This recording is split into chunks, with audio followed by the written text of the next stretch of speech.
to the Epic Mum Chat. The Epic Mum Chat. I need to talk to someone about doing our artwork actually.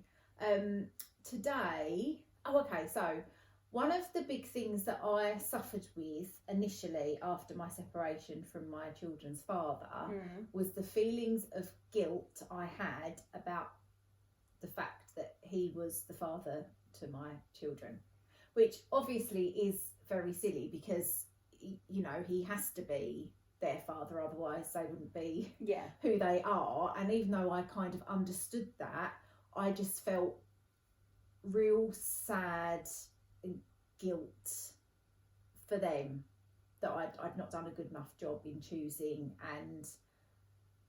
and I suppose also it's the issues that we had then were obviously going to reflect on the way that he parented them, and I just didn't feel like I was doing enough to protect them, I guess, or help them. But yeah, I was just, I mean, I am over it a bit now, but I felt that for a long time. Never would. And when I was in that exact situation, I did the same thing. I just kept thinking, I felt like he had rejected us.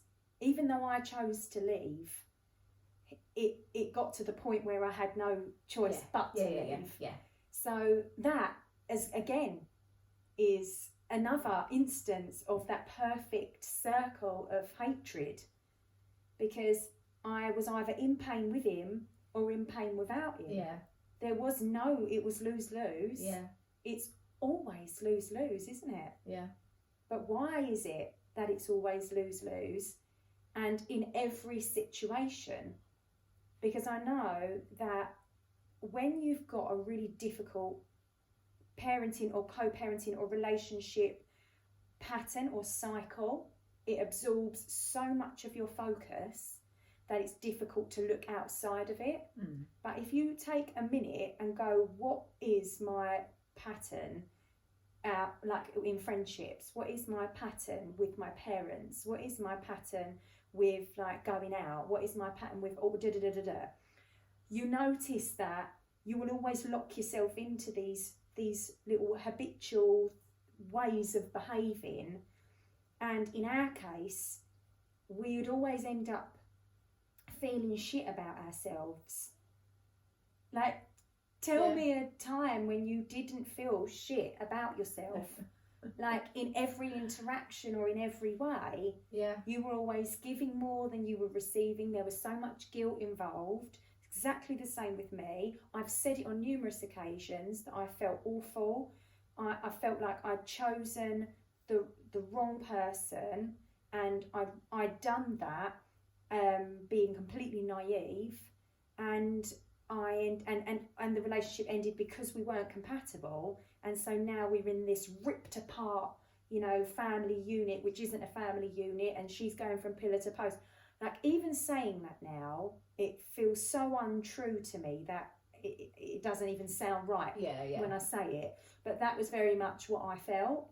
Whereas now, because I'm so much kinder to myself, and I see things from a very chilled out level. Like, I'm just a chilled out entertainer. I'm joking, I can't say chilled out without thinking that.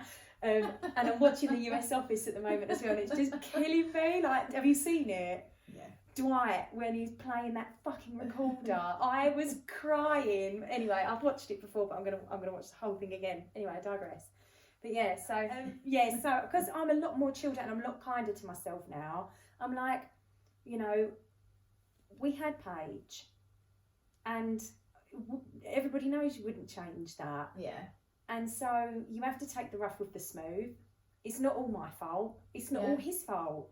And we're not compatible when we're no longer together, so that's cool too. So really, it's the way that it's our perspective, and we enjoy things that are familiar. Yeah. It brings us so much peace when everything else is up in the air. Familiarity is peaceful to us. It feels safe, even when the familiar thing or the familiar behaviour is hurting us. So going home and having your dad slag your mum off, or your mum speak ill of your dad, or, you know, your sister being horrible, or your brother being a dick, even though you're not enjoying it, you kind of cling to that because it's what you know, it's what you're used to. And when you know things and you're used to things, it's secure, it's safe, I understand how this works. So when you're younger and you get into a pattern of feeling that you're to blame and that guilt lays at your feet, it's safe. Give me the blame. I'll hold the guilt. I know what to do with these emotions. Joy, I'm not sure. Love is pain, I think. I don't know. I'm not sure. But that I know. Yeah. You can blame me and I can feel guilt. So, of course, everything went up in the air. It was going to always be that way. So if you're suffering with guilt related to the person that you chose, I would highly recommend that you give yourself a fucking break. Yeah. Because you didn't do that on purpose, did you? I would never have had a baby with anybody other than someone who I thought was going to be like a good egg. Yeah. You know, and sometimes babies come as a surprise. And sometimes people change. Yeah, yeah. And, you know, sometimes you make mistakes. Shit, like... And the thing is, you don't know how someone is going to be as a parent. Of course you until don't. They're a parent. Of course you don't know how you're going to be, do you? But telling yourself that is one thing, but believing it is another. And this is what you really need to focus on. And I don't care how stupid it sounds, it's just true. You can ask Tony Robbins, think, oh, I'll pay £1,000 to hear him speak. He's going to say the same thing to you. If you repeat something over and over again, no matter what it is, if it's a thought in your head, if it's a visualization that you have, if it's words coming out your mouth, or if it's conversations that you're having with other people, if you repeat it, that is going to be your story. That is going to be what happens. So if you were saying to yourself over and over and over again, oh, I feel awful, I've let my kids down, I feel awful, I've let my kids down, I feel awful, you're never going to get out. Yeah. You're never going to escape. And no amount of self-punishment and self-hatred is going to change a fucking thing. So you just have to really do everything in your power to repeat the opposite. Yeah. And start saying, even when it doesn't feel right, saying to yourself, I'm doing the best that I can. I'm doing the best that I can with the chips that I've got. Yeah. Or whatever. You know what I mean? And I'm going to make the best of it. I'm not going to let my kids down. I would never let my kids down. Yeah. We are where we are and I'm going up. We're going to rise. Things are going to be great. I'm excited. It's not perfect now, but it will be. It's going to be good. I'm looking forward to it. Let's see what the future holds. I know he can pull his socks up and be a better dad, but I'm not going to expect it. Yeah. I was saying to you just now, no, like the expectation. Yeah. You can't give the control to other people. Yeah. Why would you? It's not like trusting people is a real gift, but I think that sometimes people put too much emphasis on trusting someone with their emotions. Yep. And trusting someone with the way they feel, and then it's like when that person hurts them, they are like, I can't believe I trusted you. Whereas again, like, I trust you 100%, but I don't give you my power. Yeah. My power's here. So if you were to suddenly stand up and, you know, fuck with my TV for goodness sake, I'd be like, oh, okay, she wasn't what I thought she was. Yeah. And that's okay. You know, but some people would be like, I really try, you really break their heart. Yeah, yeah. Because it's like they give more of themselves to certain relationships and things like that. And it's really hard because when you meet someone and you've got babies with them and you're at your most vulnerable, you're pregnant, you're relying on them, you do give them quite a lot of power, really. Yeah. And we need to remember that there's no need. You don't have to. It's not a power exchange, love. Yeah. It's all about, oh yeah, who's got the control, who has the power, and it's not that. That's really confusing. That comes from fear. You know, it's not that. If you love someone, you hold all your power. No one would take you. I wouldn't want your power. I want you to have all your power. I want you to have more. I don't need it. I don't need control. It's weird. You know, and if you're just loving someone and then someone shows themselves to be somebody not worthy of that level of love or of that, you know, exchange, then you just, you know, you draw a line under it. And it feels so different when you say it like that. Like he was okay, and you had kids with him, and then you've shifted, he's shifted, and the love, it doesn't feel right anymore. So draw a line under it, and you're good. It's okay. You don't have to flog yourself. Yeah. You know, that's just knackering. Yeah. But it's deep rooted. Yeah, that's the thing. Is it's because I know all this, and because I used to I remember laying in my bed in my old place and just thinking, "Fuck, what have I done? What have I done?" And even though I knew that it was a ridiculous thought because my children wouldn't be who they were if it wasn't for him, I just still. It's the feeling, isn't it? So it's just hard getting to that bit, talking to that. But what are you getting out of that self-flagellation, that putting yourself through pain?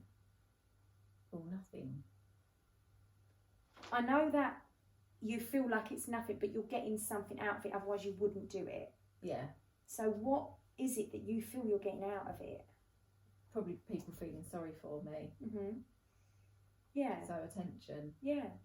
And there's always another reason, and I'm exactly the same as you. I can't be the victim that I crave to be, because that's how I get attention, unless bad things are happening to me. Yeah. And they've got to be really significant. I've got to have a stroke. I've got to have scoliosis. I've got to have heart surgery. I get so much love. But it's not love, though. It's just confused. It's a confused child. Like somebody who was confused when they were younger. That attention meant love. That attention made them feel good. Made them feel seen. Made us feel significant. And honestly, everything, it starts off with these tiny little, when you're young, it just ends up, and it gets so big that it swallows everything else up. And yeah, you could sit there and you could feel guilty for that. Oh gosh, I'm such a mess. And now because I'm a mess, I'm dragging my kids in with it and all of my drama, and I should feel really bad. But just put a stop to that. Like, everybody really needs to think about what it is that they say on a daily basis in their heads, and why, and what it is that they're getting out of it. Because I really made such a difference in my own life when I started to not talk about her dad anymore. Yeah. That was such a huge turning point for me. Like, you get more of what you focus on. Yes. Yeah. And that's true. We all know that. It's like when you start looking to get a certain car and all of a sudden everyone's got the car, or if you're trying to have a baby and everybody's pregnant, you know, and it just feels that way. That there's so many people out there doing this at the moment, and like, I know so many coaches now. Like, every time I go on Instagram, it's coaches. Every time I'm on Facebook, coaches. I'm like, my God, everybody's a coach. But that's because that's what I'm focused on. Yeah. It's not true. Like, that's the same with my friend who did the bodybuilding. She was like, everybody's in it, and I'm like, I don't know one other bodybuilder but you. Yeah. You know, because you get more of what you focus on. So if you're really focusing on, I want to be a victim. Yeah. So that I can feel the love, because at the moment I feel very shaky, I feel very on my own, and I feel like I've made some mistakes and I need that love. You know, you're going to put yourself into a victim role. You're going to create things happening to you. You're going to drag yourself through the mud. You're going to whip yourself and end up making yourself ill. You've got that much power over what happens in your life, actual physical things that happen in your life. I was so good at it that after 2 years of struggling, it just started to sort itself out. We'd been to mediation, it was all sorting itself out, and my mind was like, does this mean that I'm not going to be in the eye of the storm anymore and no one's going to be looking at me? Does this mean that my life's just going to be plodding along and everyone's going to leave me to it? I can't have that. So the next day I had a stroke, and all of a sudden eyes were on me again. People coming to visit me, offering to help me. Everybody knew about it. Everybody was saying, oh my God, you poor thing. I loved it when they said that to me. Loved it. I loved it. Oh, I know. Oh, no, don't. Honestly, what am I like? Oh, thank you, though. It's weird. But you've got to be honest with yourself. Yeah, no one's perfect, everyone's flawed. And it isn't our fault that we are this way. It's come from years and years and years ago. And I'm sure that there's loads of people who resonate, maybe not with the victim thing, but maybe you were the bad one. Yeah. And so if you were always told you're the bad one, or you're the naughty one, you're the cheeky one, this one's a bloody nightmare, this one, then everything's going to always be, you're going to cause trouble, going to cause problems, going to cause upset, going to get drunk and smash up the party, going to get drunk and have a fight. Sorry, I mean, I didn't mean it. I don't know what happened. Yes, you do. Because you're living out this role. Or you're doing it because you feel like you're getting something from it. Yeah. What is it that you're getting at? It's not going to be anything good. No, it may not be like love and attention. It may be to separate you. It may be to make you different. Whatever it is, self-exploration and asking yourself those questions are like just the biggest thing ever for change in your own life. And a lot of people are too lazy to do it because it's graft. Yeah, it is graft. And it's scary as well because you're undoing old patterns that make you who you are, that you identify with. Yeah, you identify with them, but it don't make you who you are. It really doesn't. And I didn't realise there was so much I didn't realise. I was so like, my head was just 6 feet underground, up my own arse, to be honest. I didn't have a clue about awareness or the fact that your mind is separate and you've got a soul, and I was just like, I didn't know. I just used to drink Smirnoff Ice and go to the pub and, you know, go to my boyfriends, and that was it, and go to work. And I was so oblivious to how much power I've got and how much the way that I was thinking was affecting everything else around me. I just didn't have a clue. I was just so, I feel like I was really thick, but it's not that. No, it's not. It's just because we're not really taught about that, are we? We just kind of get on with it, and that's just what you do. Yeah. So it's not until, I suppose, you recognise in yourself that you need a change, or you want to change, and then you start exploring other avenues. Yeah. So yeah. Thank you. I hope that you've got something out of that. She didn't. I did. Oh dear. Do you want some syrup with that waffle? Yeah, please. Well, thank you. See you next time. Bye.